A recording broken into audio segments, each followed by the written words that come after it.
E para saber como fica a previsão do tempo para os próximos dias, a gente voltando aí a falar da previsão do tempo, vamos conversar com a meteorologista da Climatempo, a Paula Soares. Paula, bom dia para você. Nos ouve bem, Paula?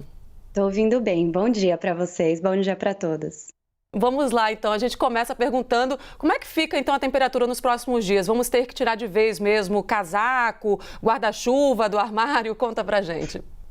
Bom, a gente tem duas situações acontecendo no país, né? Aqui nas áreas do Centro-Sul, que inclui região Sul, Sudeste, parte do Centro-Oeste, tivemos na semana passada esse ciclone, né, que estava associado a uma frente fria, mas que já se afastou. E sempre depois que a frente fria passa, a gente tem a influência do ar mais seco, né, que é um ar mais seco e mais frio também.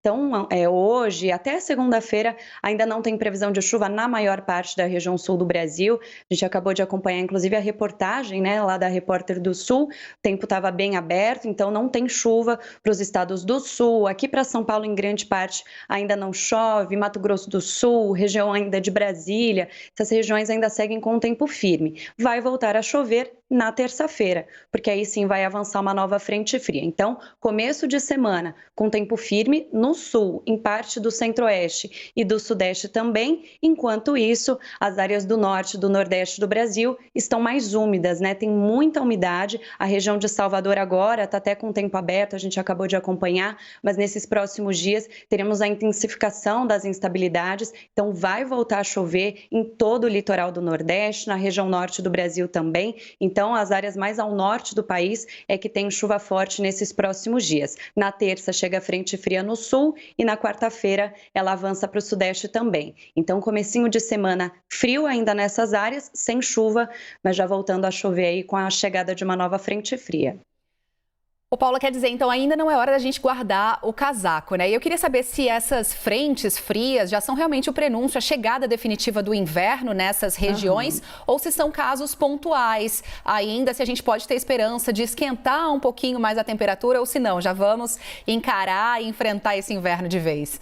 Não, de fato, esse mês de maio já é marcado pelas temperaturas mais baixas, né, que são comuns nessa época do ano. Estamos no outono, por exemplo, aqui em São Paulo. Para esse mês, a gente já tem uma média de temperatura máxima de 23 a 24 graus. Então, o que a gente vai ter agora nos próximos dias é realmente uma temperatura normal, né, para esse padrão que estamos entrando, né? Outono e depois o inverno, que são marcados pelas temperaturas mais baixas. Então, por enquanto, não dá para guardar o casaco, não. A gente até tem um dia ou outro com temperaturas mais altas, mas de fato esse mês de maio já marca a entrada dessas temperaturas mais baixas. Inclusive, falando sobre frio, a região sul do Brasil teve alguns pontos de geada nesses últimos dias. Para a geada acontecer, a temperatura mínima precisa estar abaixo de 5 graus, né? Então muito frio, e até a segunda-feira tem risco ainda de geada durante a madrugada. Então amanhã os pontos mais altos, região serrana do Rio Grande do Sul, de Santa Catarina, Planalto Catarinense, ainda vão ter esse amanhecer bem geladinho, com temperatura até um pouquinho abaixo de 5 graus. E, Paula, falando aí de frio, de inverno chegando, como é que fica o inverno no nordeste do país? A gente vai ter temperaturas mais amenas, vamos ter queda mesmo nas temperaturas por lá, que sempre são marcadas pelo calor, né, pelo sol forte? A temperatura não cai tanto, né, quanto o centro-sul do Brasil. É bem diferente essa situação. Mas também temos aí, principalmente para os próximos dias, ainda no outono, temperaturas mais baixas do que costumam ser registradas no Nordeste, né? Então, por exemplo, Salvador, ainda entre hoje e amanhã de manhã, ainda tem um pouco mais de sol, está esquentando bem na região, mas a partir de terça, principalmente, já teremos uma influência aí de ventos marítimos soprando sobre a região. O tempo vai ficar bem mais fechado ao longo da semana, cheio de nuvens, com chuva, e aí a temperatura vai ficar baixa. Não é uma temperatura baixa como a gente está acostumado no sul do Brasil, até mesmo aqui em São Paulo, parte de Mato Grosso do Sul, mas já temos máximas aí para Salvador, por exemplo, na casa dos 26 graus. Isso é uma temperatura baixa já para a região Nordeste. Então teremos sim essas temperaturas mais baixas, não tanto, né, mas para o padrão deles, com certeza. Ô, Paula, aí jogando um pouco mais para frente essa nossa conversa, né? Ano passado a gente teve uma estiagem muito severa, isso prejudicou bastante a situação dos reservatórios aqui no país, acendeu um alerta. Agora alguns conseguiram, né, durante o período mais chuvoso recuperar os seus níveis, já saíram da situação de alerta, de emergência. Inclusive, já dá para a gente adiantar o que dá para a gente esperar desse período de estiagem do inverno que começa em junho?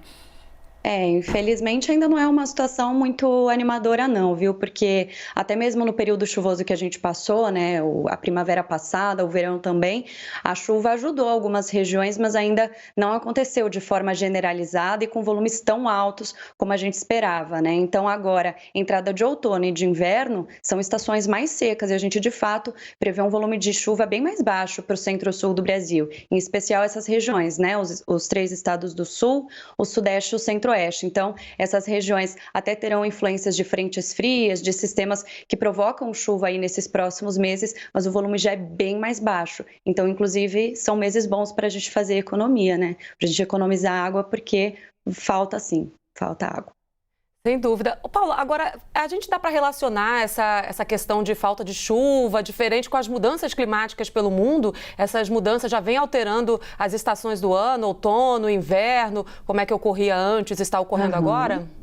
Com certeza, dá para relacionar. A gente não consegue relacionar mudanças climáticas com um evento específico que acontece. Então, por exemplo, na semana passada, nós tivemos esse ciclone extratropical, né, avançando por aqui, trouxe muita chuva, muita ventania, e aí muitas pessoas comentavam, né, isso é mudança climática? Não é esse ciclone em específico que está relacionado com a mudança climática, mas sim, cada vez mais esses sistemas que provocam tempo severo, né, então, cada vez mais nós temos essa condição de tempo severo pelo país e são mais frequentes também, né? Mais intensos e mais frequentes esses eventos. Então está relacionado, e não só em relação à chuva, mas em relação a essa seca severa também. Então a gente tem esses dois extremos, né? De estiagem em muitas áreas cada vez ficando mais intensas e persistentes, e esses eventos de tempo severo também mais frequentes e muito mais intensos, provocando um número maior de mortes, de acidentes, muito preocupante aqui para o país.